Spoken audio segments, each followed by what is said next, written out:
Hey everyone, welcome to Reddit Readout. Today we are checking out People of Reddit. Story 1. Exposing a cheater. So some background. I, 25M, enjoy going to the gym and I go 2 times a day, 2h each session. My gym is kid of public but at the same time it's private with membership. This membership allows you to enter earlier and leave later than everyone else, as well comes with discounts on the shop next to it.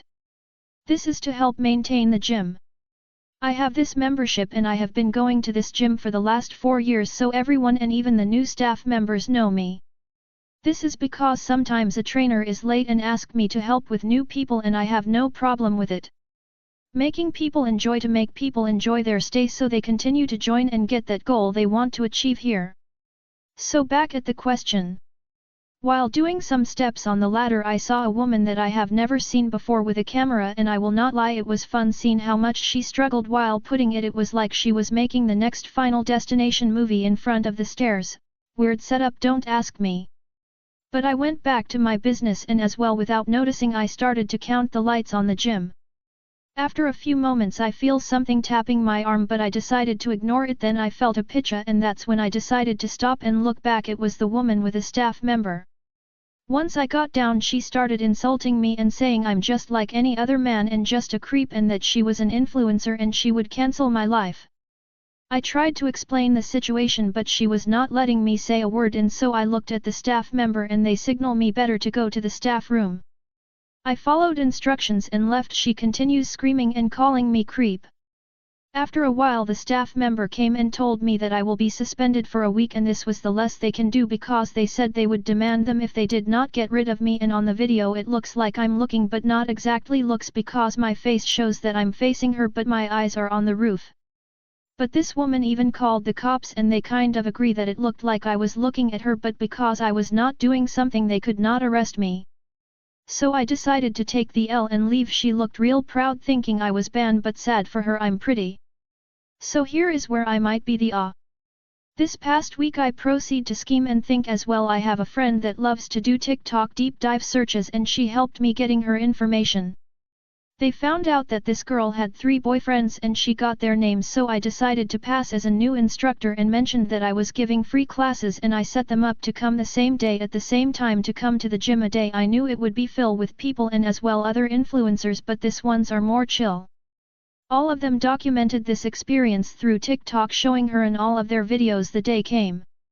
I arrived early, even staff was surprised on how early I was, but they knew that I was doing something and it appears their lives as well were torn down to hell by her, so I felt even better of what I was doing. So I started to get ready and the gym started to fill out little by little to the point that every 2 seconds you could hear a grunt. They arrived and I started introduce them to each other and they appear to get along. Then she came. It appears she was not alone, so even better for me. When she saw me, I will not lie, I do stand out a little since I'm 1,95 cm, and she became a banshee screeching how I dare be there. I just said on a loud voice giving classes and pointed at her boyfriends. That's when she became pale and all of them call her out, and that's once chaos ensue. It was beautiful. She had a full-on meltdown trying to explain each other what was happening, and she was not only exposed but actually one of this friends come with was the ex of one of this dudes. After that I never saw her and I don't care what happened to her. Story 2. The most petty and unserious thing to happen, I call it, so I took 2. Someone out there has an apple, but they are still missing something, and they feel it. They know that it is no one's fault but their own. Point. One day I was in the lunchroom, I was sitting there eating my food, I go to grab a very important something from my bag, but it's not there. What is that thing? That thing was my apple. I knew someone had taken my apple, and I knew who, and they were sitting right across from me.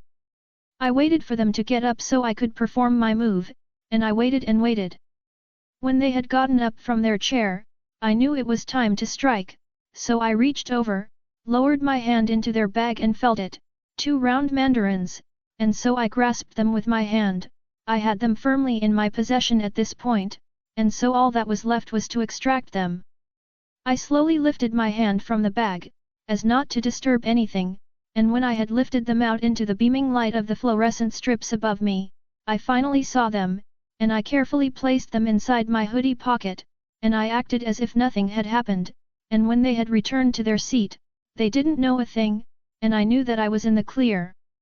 Mission accomplished. Story 3. Treat others the way you want to be treated. I sit next to a girl in my class who is particularly rude to almost everyone in the class, especially me because I like to dress a little more masculine. She's also lazy, to the point that she'll ask others to do small things for her like grabbing a tissue or getting a textbook from the shelf for her. Yesterday, she made a rude remark to me about my clothing. I brushed it off like I usually do. Later in class, she dropped her pencil on the ground and it rolled over to me. She demanded me to pick it up for her. I picked it up and started to hand it to her, but before it made contact with her hand, I purposefully dropped it. It landed farther than it did before. I could tell she was getting upset because everyone who was at least a couple feet away were smiling and giggling a little at her embarrassment. She was forced to go and pick her pencil. It's not something too extreme, but it felt good to watch her go pick up that pencil. Story 4. Steal from me once, please steal from me again. I had a jug of wheat and feed stolen from the back of my truck while I was in my local bar having a beer. Bought another jug to replace it and also a jug of Roundup. Sprayed my lawn with the wheat and feed, then filled the empty jug with Roundup. Put the Roundup in the back of my truck and went for a beer. Yes, it was stolen again. Story 5. Fire me on Labor Day bye website. Years ago I worked for a one-man-owned alternative health shop as the store manager. At the time I really needed a job with verifiable income in order to secure an apartment, so even with all the red flags, I accepted it. The role was essentially running the guy's entire business for $17/HR, but of course hired as $1,099 because he was a libertarian. Sales in the shop. Sales calls to expand business. Researching marketing ideas. Updating the website. Receiving, packing, and shipping online orders. Running the farmer's market stand on the weekend. Etc., etc. I was basically his slave for $17/HR. The first red flag exhibited was him non-ironically listening to InfoWars while he was in the shop. Then he started to talk to me about alternative spirituality, like weird, cult-like occult beliefs that were rooted in numerology mixed with astrology and cherry-picked aspects of other religions. Early on I found a 50-plus page document he printed with sovereign citizen language to get out of a speeding ticket. I tried to ignore it, because again, I just worked there and needed the money. He was vehemently anti-mask. I found those BS pseudo-legal handouts with jargon explaining how it was a constitutional violation to make him wear one. This was during the Delta wave of COVID, and he was 100% an ivermectin believer. The best 2 weeks working there was when he caught it and almost killed himself with ivermectin, making him stay out of the store. He was also one of those creeps that harassed women on the phone and thought it was hilarious. He'd call customer support for something stupid, get a woman to help him, then at the end say shit like okay, thanks, be careful going out to your car tonight. I know what you drive and where it's parked. Just kidding. Ha ha ha, I'm joking, but seriously, you better look out. To hammer in how pathetic this guy was, he met an idiot woman at a local anti-mask rights group, and in a desperate attempt to get with her, hired her on part-time to spend time in the store with him. This woman was 100% useless, couldn't operate a basic card reader, and was only there to be an echo chamber to his insane libertarian/conspiracy ideas. Anyway, I was able to suppress my disgust for this guy for a few months up until Labor Day weekend. A couple days before Labor Day he shows up with a 30-feet extension ladder to hang a large, thin, sheet metal sign he had printed for the shop on the strip mall's sign display. He wanted me to hang it for him. I told him no way, but I'd watch him hang it. We tried getting the ladder erected. That was a disaster and he almost lost a finger when it retracted and fell. He was being typical angry dad, yelling and cussing the entire time, saying to go one direction but going the other way, then yelling at me for not reading his mind. Eventually we got the ladder upright and leaned against the 25 feet high sign display. This idiot wanted to attach it with wire cabling tied in a knot. Like I said, this was a large sign made of thin sheet metal, so if it fell, it was definitely going to slice through someone. After I told him there was no way I was climbing up there, he said fine, just hold the ladder and he'll do it. I still told him no, because I didn't trust that he had the ladder extended correctly, and I didn't trust him to not drop the sign on me. He told me if I had such a problem with it I could just go home for the day. I didn't say anything, but just turned around, got my stuff from the store, and left. The next day I had to send him my invoice for the week claiming my hours.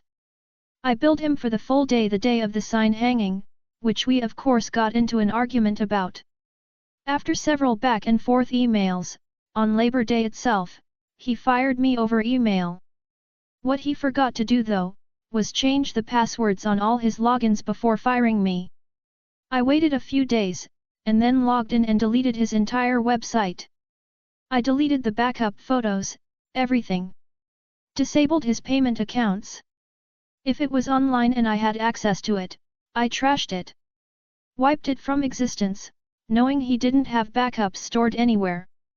Of course he suspected me, and tried to get me to sign some BS self-incriminating document in order to receive my final pay. I refused to sign, told him what I really thought of him, and said I had enough documentation for a solid small claims case if he didn't want to pony up the final check.